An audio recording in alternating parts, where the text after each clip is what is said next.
So in the last lecture, we have seen how all the different types of living organisms are classified into 5 different types of kingdoms by scientist R.H. Whitaker.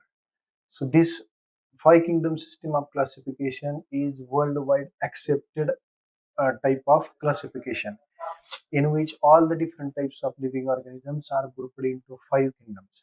Now from today, we will start the different types of characteristic features, or we can say as the silent features of these 5 kingdom systems. Today we will see the silent features of the first kingdom, that is the kingdom Munera.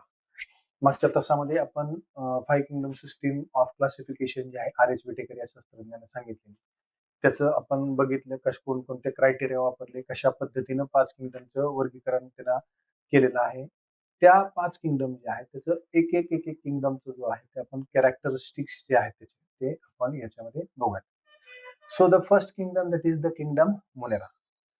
The first criteria which was used by scientist R.H. Whitaker to classify the living organisms into 5 kingdoms is the cell organization. Either the body is made up of prokaryotic cell or eukaryotic cells. They are grouped into 2 groups.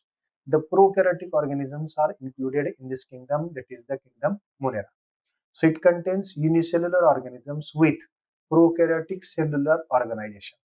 So the first characteristic feature of the kingdom Monera is that all the different types of organisms which are included in this kingdom are prokaryotic and unicellular organisms.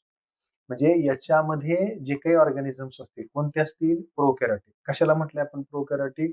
The organisms with or the cell in which the nuclear material is not bounded by the nuclear membrane. That is, the nuclear material is embedded in the cytoplasm. And those organisms are known as the prokaryotic organisms, and they are unicellular. हा पहिला character आहे. Then the Monera includes unicellular prokaryotic organisms. All the different types of unicellular organisms with the prokaryotic nature, they are included in Monera. Then the second characteristic features of the organisms included in the Monera kingdom, they are omnipresent. They are found in all types of environment. कशाला म्हणले omnipresent? They are present in everywhere. They are present in aquatic habitat, they are present on terrestrial habitat, they are present in the air, etc., etc., etc. In all the different types of habitat, they are present. Therefore, they are known as the omnipresent. लक्षात येतं का? पहा, हा omnipresent हा जो शब्द आहे याचा अर्थ काय होतो? They are present in all types of environment. सगळ्या प्रकार, म्हणजे कोणतंही एन्व्हायरमेंट शिल्लक नाही की त्या ठिकाणी तो ऑर्गॅनिझम नसतो. सगळ्या एन्व्हायरमेंटल कंडिशन मध्ये तो ऑर्गॅनिझम दिसतो, म्हणून त्याला काय म्हणलेलं आहे? Omni present organisms. which are not generally inhibited by other living organisms. दुसऱ्या ऑर्गॅनिझमचा त्याच्यावरती कोणत्याही प्रकारचा परिणाम होत नाही. कसल्याही प्रकारमध्ये दे डज नॉट इनहिबिटेड. दुसऱ्या याच्यामुळे ते वाढायला लागले म्हणून दुसरे वाढल्यामुळे ह्यांचं हॅबिटॅट इनहिबिट होते वगैरे असं काही सुद्धा प्रकार त्याच्यामध्ये दिसून येत नाही. Few are phototrophs or chemotrophs, but majority are heterotrophic in nature. आता हे जे शब्द आहेत, what is mean by the phototrophs, what is mean by the chemotrophs, or what is mean by the heterotrophic mode of nature? So on the basis of nutrition, there are 2 groups are present, autotrophic and heterotrophic. आपण जे 5 kingdom सिस्टीमच्या वेळेस बघितलं होतं, युकॅरियोटिक organism, unicellular, multicellular मध्ये autotrophic, heterotrophic म्हणतात, बरोबर आहे. त्याच्यातलं हे जे आहेत मोनेरा किंगडम जे आहेत, generally all those organisms are heterotrophic. That is they depend on other organisms for their food material. Therefore, they are called as heterotrophic. Now, some are autotrophic. They are photoautotrophs or chemoautotrophs.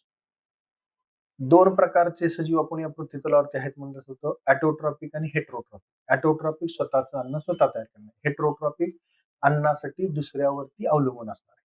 तो हा प्रकार झाला heterotrophic, ते बघितलं आपण. आता इथं आपण काय म्हणतोय? फोटो ॲटोट्रॉप्स आणि chemo autotrophs. These are autotrophics, but they synthesize their food material by two different types of the process.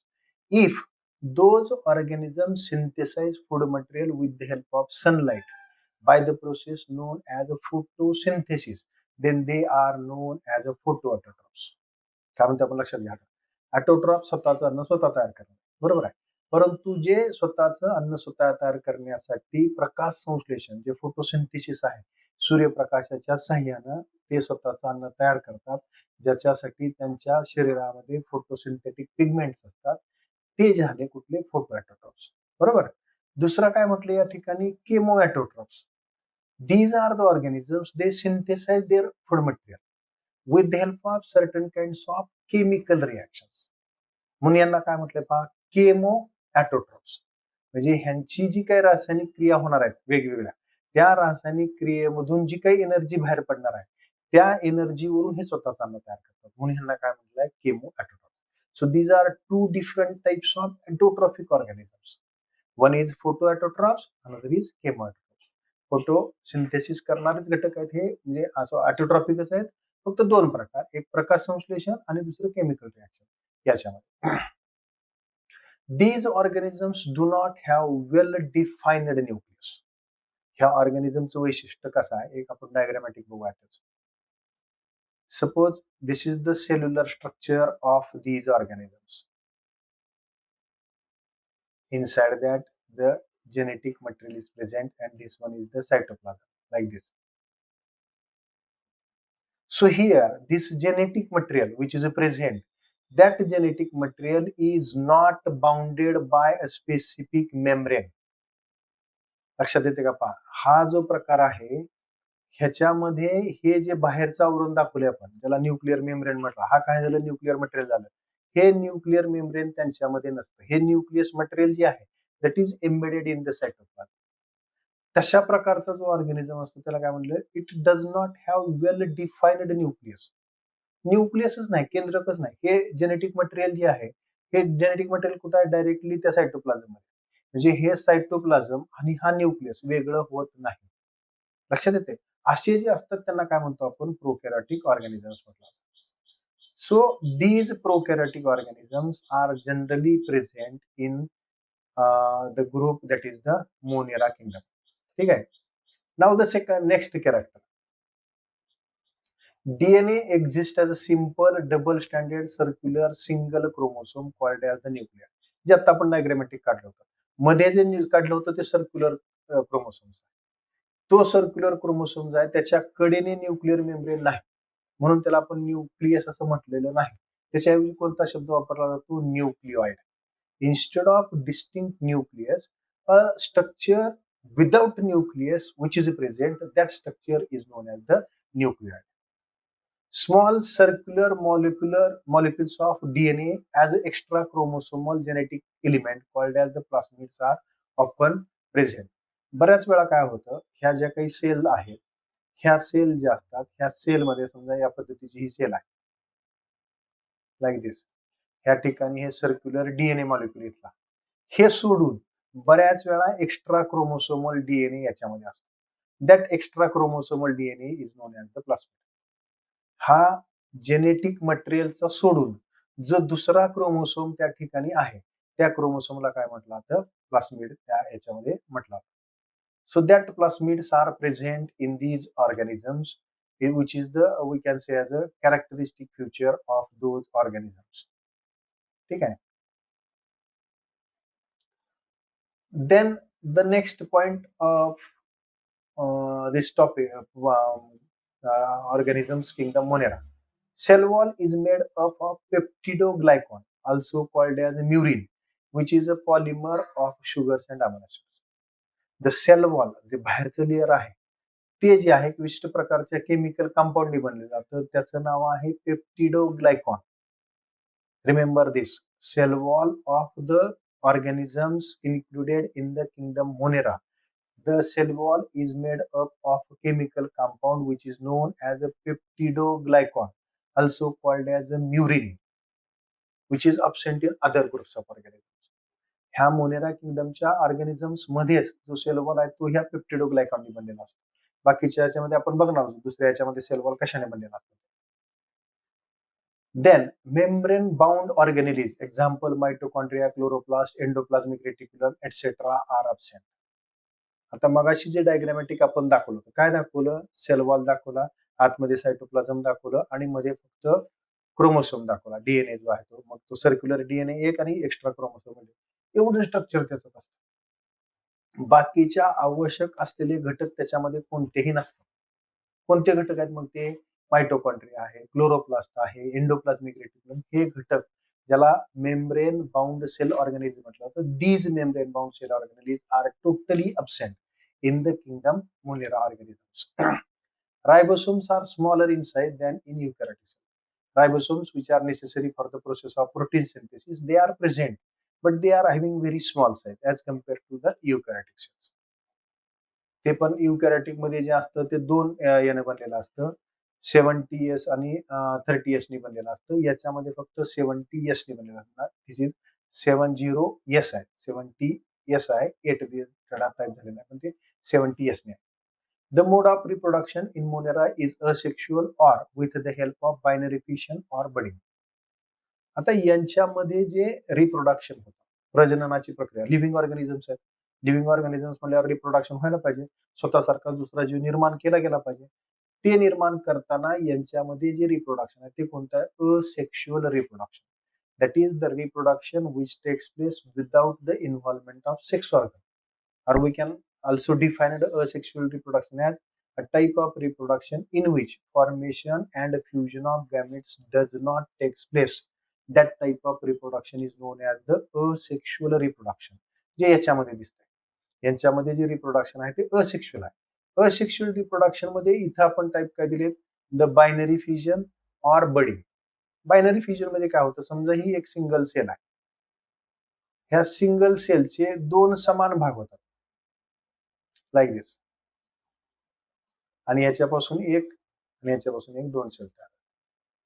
Equal, the cell is divided into two equal halves and each part is then developed as a new individual. That is known as the binary fission. आणि दुसरा समजा आपण काय म्हणले? Budding. In that the organism produces small outgrowth like the bud, and this outgrowth can be developed as a new organism. So that is known as the budding. So in this way, in these organisms, the process of reproduction takes place by different types of methods. Asexual reproduction, that is known as the binary fission, or the second process is that is the budding. So in this way, they reproduces by means of asexual reproduction. Very rarely, sexual reproduction is by conjugation method. This is exceptional case. Generally, sexual reproduction is majoritarily absent in the organisms of the Monera kingdom. Only it may be present by the process that is known as the conjugation method. Morphologically, bacteria are characterized into four groups. The spherical coccus, we will see diagrammatically. On the basis of their shape, the prokaryotic organisms, majority bacteria which are present, on the basis of their shape, there are different types. The first one is the coccus. When the shape of the bacteria is spherical, that is then it is coccus, like this. गोलाकार ज्यावेळेस आकार असेल, हा गोलाकार आहे. जर समजा दोन मध्ये असतील तर त्याला डिप्लोकोकस म्हणलं जातं. त्या सर्कलची एक स्ट्रिप तयार झाली असेल तर स्ट्रिप्टोकोकस म्हटलं जातं. चार असतील तर टेट्राकोकस. या पद्धतीनं जेवढी संख्या असेल तेवढ्या ह्या सगळ्यामध्ये जर बघितलं आपण, आकार कसा आहे? गोलाकार. When the shape of the bacteria is spherical, rounded, then those bacteria are known as the coccus. If the shape of the bacteria is rod shaped, then it is known as the bacillus. या ठिकाणी पाहिजे rod सारखा आहे, ही एक rod आहे, हे ज्यावेळेस अशा पद्धतीचं रॉड सारखं असेल त्यावेळेस त्याला काय म्हणणार आपण? बॅसिलस. बॅसिलसचे एवढे तीन प्रकार या ठिकाणी. हे दोन प्रकार सोडून बऱ्याच वेळा काही इरेग्युलर शेप पण घेतात. जर समजा कॉमा शेपड आहेत, किडनी शेपड आहेत, किंवा विब्रिओ आहे, स्पायरुलम आहेत. या ठिकाणी हे विब्रिओचा शेप आहे, हे स्पायरुलम आहे. त्याच्यापेक्षा जास्त अजून असेल तर स्पायरोचिट्स असेल तुमच्या पण. So on the basis of that shape they may be of different types of the organisms which are present in this particular kingdom Monera. So this is all about the certain kinds of organisms which are present in the kingdom Monera and their characteristic features, which is the unique, which are present in these groups, that is the prokaryotic Monera organisms, which are generally unicellular. In the next lecture, we will start the second kingdom, which is present in the five kingdom system of classification.